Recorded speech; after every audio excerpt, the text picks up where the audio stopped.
Well,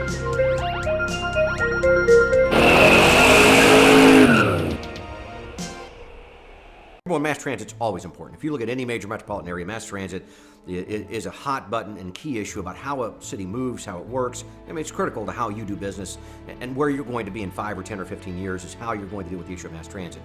For me, though, I guess my trial by fire was watching the city go through its 2008 light rail campaign, recognizing that if there was a spine that was built in downtown Kansas City, that spine's necessary at some point, but if you're going to have a spine, you had to have a system that was going to feed that and make that system work. It couldn't stand on its own 2 feet. So we started to look at plans to bring people from the suburbs and the outlying areas, how we could feed into that spine or feeder system. And what we saw, in talking with the engineers and with this plan, was a plan that frankly stood on its own merits. When I first looked at the presentation, it was put together by Trans Systems and representatives from the different railroads. I was really blown away. That first meeting, I think I'd blocked 15 minutes out for it. 2 hours later, we were still looking at the transit plan. I was sold that afternoon and said, you know, this is something this city needs in terms of mass transit and what this plan and frankly mass transit can bring to the table. How many people have we presented this plan to? Conservatively, I would say 4,000 to 5,000 people, of which probably 2,500 to 3,000 are uniquely new individuals. We get some people that come back 2, 3, even 4 times to watch it. So I think 2,500 to 3,000 different people, I think, is a very conservative estimate. I always say this too, which is accurate. I'll usually say this at some point during the presentation, and I'll say, is there anyone here that can tell me why we shouldn't look at mass transit or look at this plan? I've yet to find that person in any audience at any time that raises their hands and says, Mike, here's what's wrong with this plan. So it's been very well received. North of the river, south of the river, Kansas, Missouri, urban, suburban, rural, well received.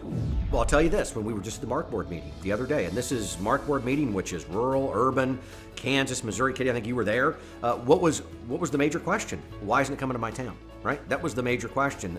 We don't want to wait. We don't think it's aggressive enough. We want it in DeSoto. We want it where, in Johnson County. We want it in Kearney yesterday. So the major concerns we've gotten, and this doesn't just permeate the MARC board meeting, the political leadership that was there, the CEOs that were there, this permeates wherever we go, and that is, how can we get it to my town? I'll tell you this, in terms of mass transit plans, when we walk the halls of Washington, D.C., when we present this plan, once again, universally, people say, this is very cost effective, this makes a lot of sense, and this is one of the most attractive transit plans we've seen almost in the last decade. So I feel very, very good about the Kansas City region's chances of pulling some of these dollars, bringing some of these dollars back to Kansas City. And one thing that comes to transit funding and Washington, D.C. money, with very rare exception, we have rarely missed an opportunity for these major giveaways of dollars. I don't want to be sitting here 2 years from now having this conversation, watching billions of dollars flow into other cities around us and watch what they're doing and just be sitting here watching their construction.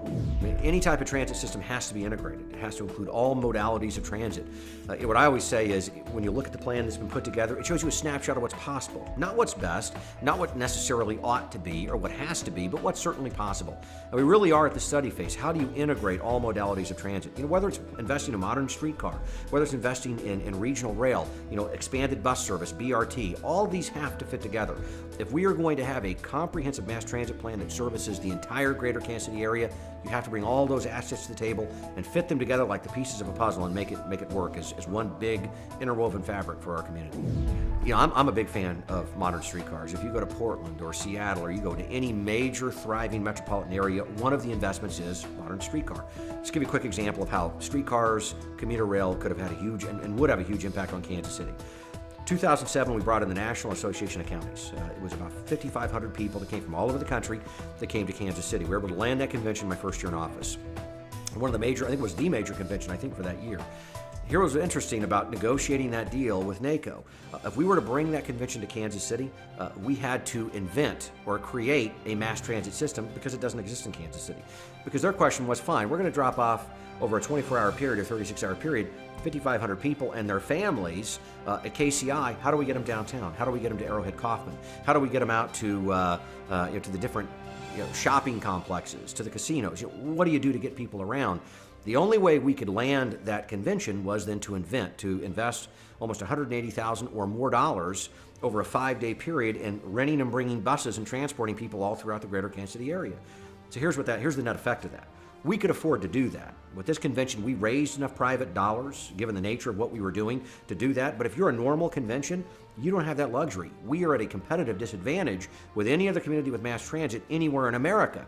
You can't, if you're the Future Farmers of America or any other type of convention, just out the door, have $200,000 walk out the door and be competitive with these other cities for these conventions. So if we had something like that, we could leverage and land more conventions. We'd have more jobs. If you talk to the Chamber of Commerce, one of the top issues about not having young professionals move into Kansas City or moving away from Kansas City is mass transit, the ability to get around the entire area without having to have a car. I mean, you almost have to have a car to get around in Kansas City. It's the kind of thing that's going to make us competitive over the next 5, 10, 15 years. Part of that has to be, I think, the inclusion of the conversation about modern streetcars. You have to have it. You have to have it. I mean, you can't go anywhere without civic engagement. This isn't about, me. This isn't about any particular elected official. This is about the entire community saying, transit makes sense, right? And we get that. The people in this room get how important transit is to any major metropolitan area. If you don't have that civic engagement, this doesn't even get out of the blocks. The train never starts down the track, so to speak.